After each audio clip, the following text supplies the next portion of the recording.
And now we're going to have the module 4, which is to write the results into a CSV file and save it at a local disk.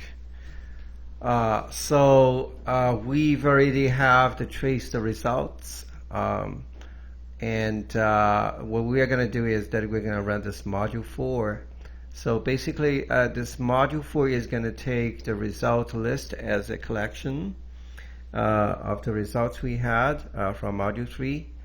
And then we're going to define the target CSV, which is basically we're going to assign a name and the path and the name of the target CSV.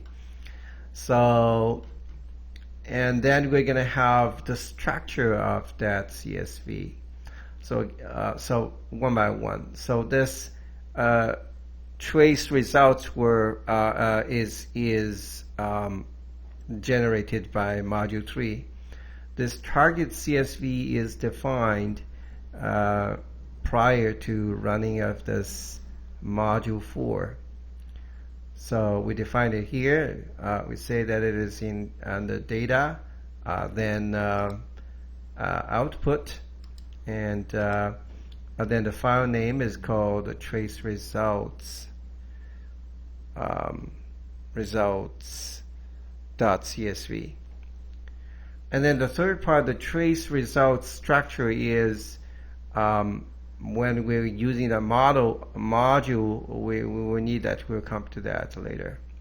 So basically, this module 4, it is going to require a package or a library called CSV Writer. So this is the link to find and install the CSV Writer.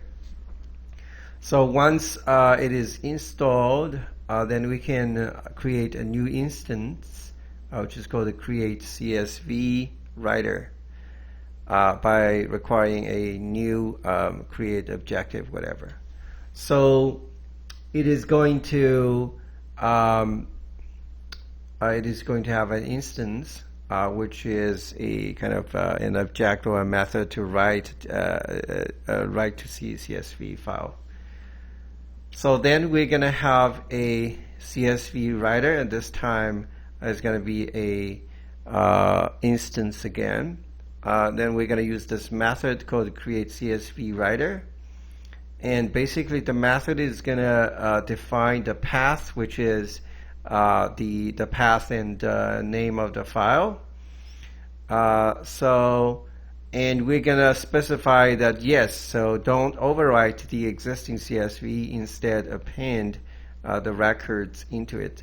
So that imagine that if you're going to run multiple times over days or over months, it's going to accumulate the results so that later you can trace the prices and see when the prices has been changed. And this always quote is quite useful actually. So what it does is that for all the values you're going to provide in the CSV, it is going to wrap it with quotes.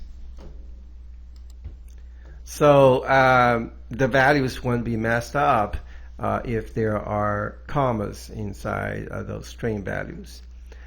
So the last one is that you have to define the header. So a header is like this. It's like this. So it has two components. One is the ID, the other is the title. So the ID can be a number, whatever you want to have. Basically, it is to indicate which column it is, like column 1, 2, 3, 4, 5, or whatever. The title is the name of that column. Basically, it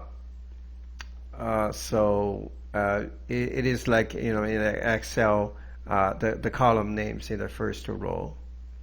All right, so this one is a collection. For example, the final data, we're going to have 5 columns. The first one is date, then ID, then name, then link, and then price. So this is what we are going to have. So we have to define this, and we have to ensure that later when we write this data, which is this trace results, also follow the same structure. I guess that the order of these columns does not matter. but the titles or the IDs, I can't remember. Maybe the IDs should be the same. Otherwise, it won't find the right values. So just to double check, you see that the trace results, which is produced here, so it contains an ID, a date, an ID, a name, link, and price. The ID, the date is added just right now because I feel like I need to have a date, or actually it is a time. It is the date and time into this record.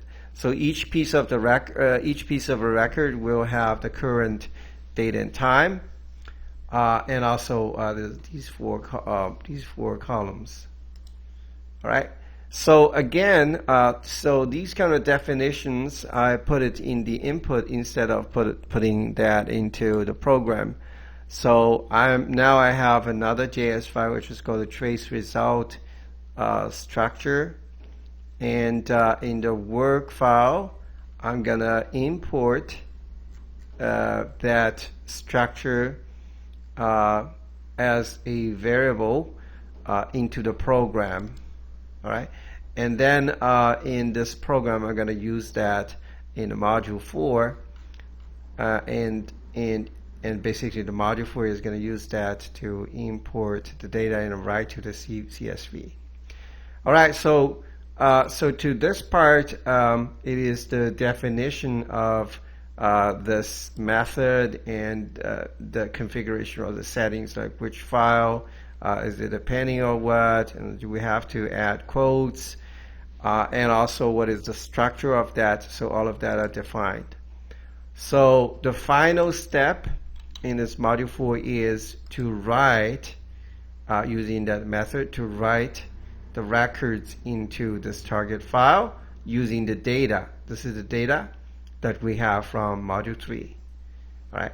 So basically, this function is not going to return anything. It is just going to write the results into the target CSV. And the results is like this. For example, if we are only searching for model price and search for these two, and only these two products are interested, then we're going to have these two records.